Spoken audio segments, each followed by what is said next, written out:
As you may already know, Shadow Dark has won the gold in the Ennies for the best game of this year. That led me to going down a rabbit hole of looking into some OSR, or old school Renaissance games. These are games that attempt to capture the simplicity and fun of the very first editions of Dungeons & Dragons. And they tend to have simpler rules, for example, just attributes and no skills. I went looking for a rule system to run an upcoming campaign of mine where I wanted very simple rules where we wouldn't constantly be going through the rule book, but also rules that were very open to house ruling, that felt really comfortable just making stuff up on the fly as we needed to for special situations. I read through Shadow Dark and I thought it was great for what it is, but it's very specifically a dungeon crawler, and that's not exactly what I wanted to do with this campaign. So I looked into some other popular OSR titles, and I stumbled on something from a few years ago called the Black Hack. Actually, I stumbled on the second edition, which is a few years old now.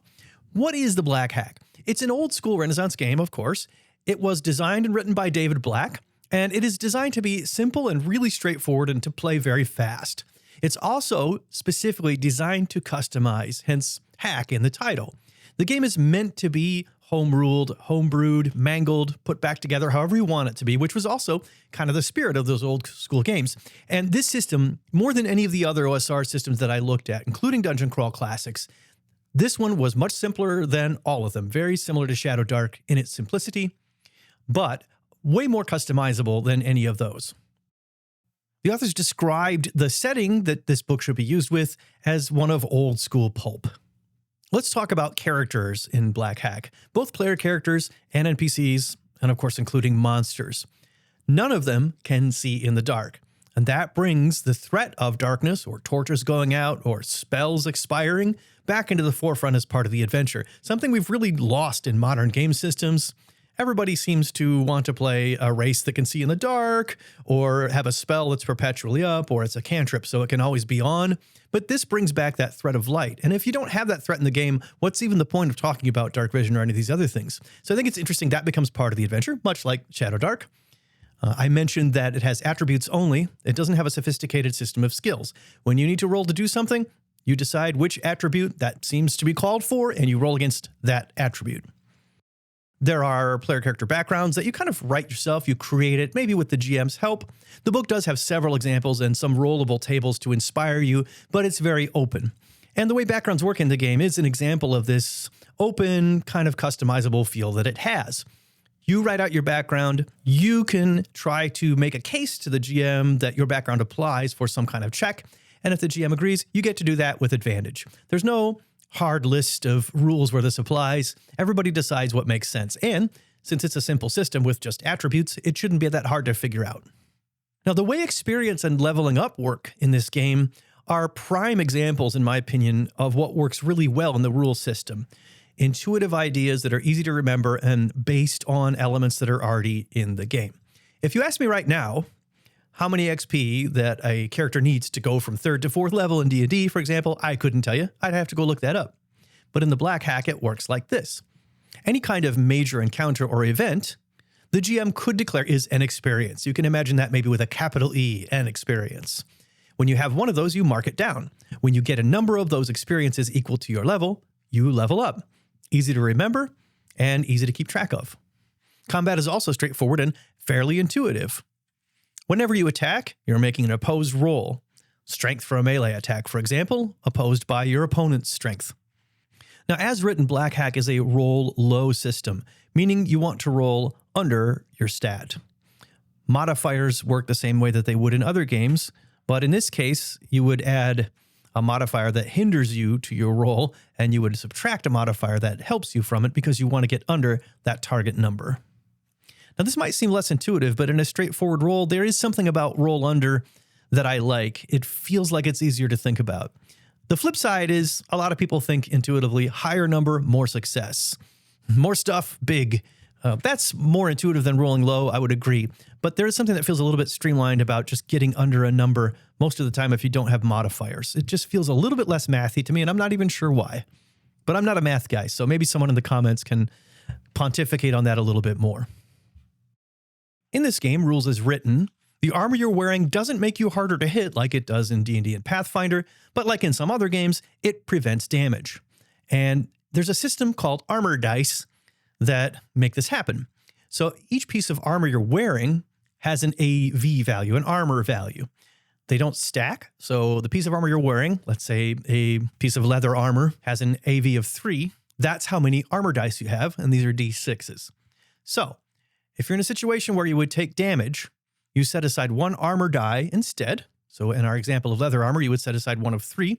That armor is broken now, but all damage is ignored. Excuse me, that armor die is broken. All damage is ignored from that attack, but now that armor die is broken. When you take a rest, you can try to fix your broken armor dice. So for each die, you roll it, and if it's above the AV value for the armor that the die is part of, it is fixed. In our example of leather armor, you would need a 4 or higher to fix that. If it's not fixed, you have to wait until your next rest and try again. Once all your armor dice for a piece of armor are broken, so in the example of leather armor, we would have 3 of them. If all 3 are broken, that armor is now destroyed. In this game, when your hit points are reduced to 0, you're considered out of action. You aren't dead, but you don't sit there making death saves like you do in D&D or Pathfinder.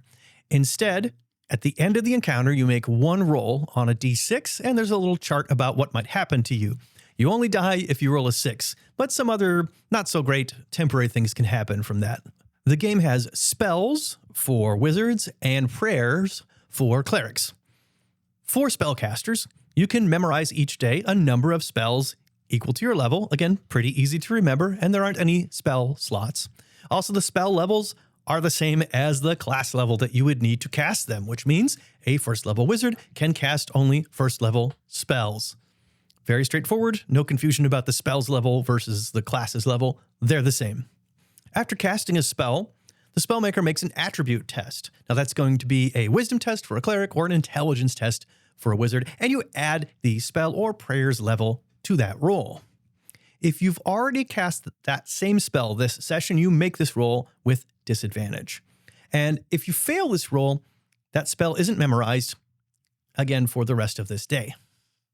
The spells also are pretty straightforward. They don't have long, complex, multi-paragraph descriptions. Each of them is about a sentence. And for the cleric and for the wizard, each of those classes, all their spells are listed on 1 page each. There are 10 spells and 10 prayers in the base system. For tracking limited resources, there's something called usage dice. And the way this works is when you use a limited resource, let's say it's a quiver of arrows. After the combat encounter, you roll the usage die. Now that die can be anything from a D20 down to a D4. Whatever usage die that item has, you roll it. If you roll a 1 or a 2, you switch to the next lowest usage die. So if you are on a D6 with your arrows and you rolled after combat to see how many you still have, then if you roll a 1 or 2, you're going to go down to a D4. Now, if you roll a 1 or 2 on a D4, you are out of that item and you need to seek more of it. And this applies to any expendable resource. You can use this usage die. It's the same system for all of them. I kind of like this idea. I haven't tried it out at the table yet, but it does appeal to me. I like a little bit of inventory tracking.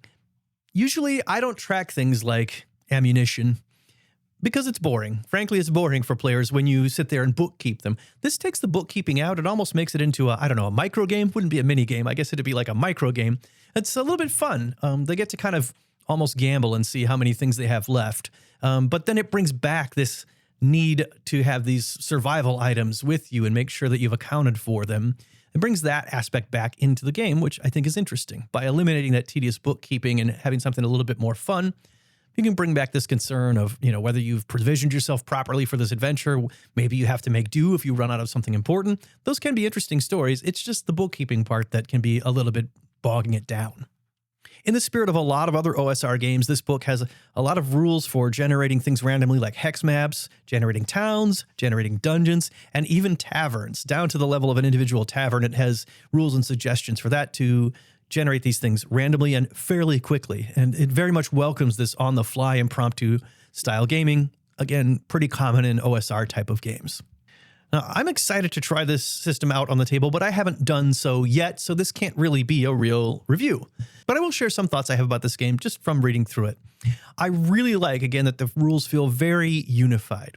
A lot of times, to me, games like D&D and Pathfinder, they feel like every class in them is its own, not even mini game, but game. Each class is its own game system, and they work differently. Granted, they're changing that a little bit with the 2024 rules to the D&D Player's Handbook. So, for example, everyone gets subclasses at the same level. Fighting styles are now unified into classes in the 2024 Player's Handbook, and that stuff's good. But it still feels like each of those character classes is its own complicated RPG that works according to its own rules. I also like that the rules attempt to be easy to remember and as intuitive as possible. I mentioned the example of leveling up. That's something I would never have to look up in a book because it just makes sense to me. It has this coherency to it that makes it easy to grasp and easy to remember, and I really like that a lot too. I do wonder, though, about a system like this in a longer campaign. I think players who are used to 5e might grow bored with character options. I do think that people trying to do killer builds and so forth, and I've said that many times on this channel, might be missing the point of role-playing games, which I will still insist are story first. At their best, they're story first. Experiments aside, experiments are fun, but the main purpose of a role-playing game is to get together, tell a story, roll some dice, and improvise what happens around the results of those dice. So as long as there's a lot of that going on, I think this could be a fun game. But again, for players that are just really into these builds and abilities and doing surprising things and pulling off complicated combos and stuff like that, I don't think this is going to be the game for you. Not everybody likes simple and straightforward. The OSR has a lot of appeal for people who do, but it's not for everybody. And probably especially this system is so rules light. It's got about the rules weight of Shadow Dark, maybe slightly less. Although in some ways it's a little bit crunchier, like with the usage dice. But even so, this game and Shadow Dark probably are not for people who don't want to do simple and straightforward, but who do want a complicated game with combos. But for my style of play, I'm pretty excited about getting this on the table, and you might see that happen on the channel in the coming weeks. The Black Hack is available on DriveThruRPG, and it's only $6 for the core rulebook in PDF form. There are also several expansion books. Because the game is so hackable, the creator hacked it himself, and he has several booklets for $2 or $3 each in PDF form that change the rules or add classes to it or add fantasy species to it. Things like that are also available. So go check it out if you're interested. That's my rundown on the Black Hack. I'm Dave, and thanks for watching.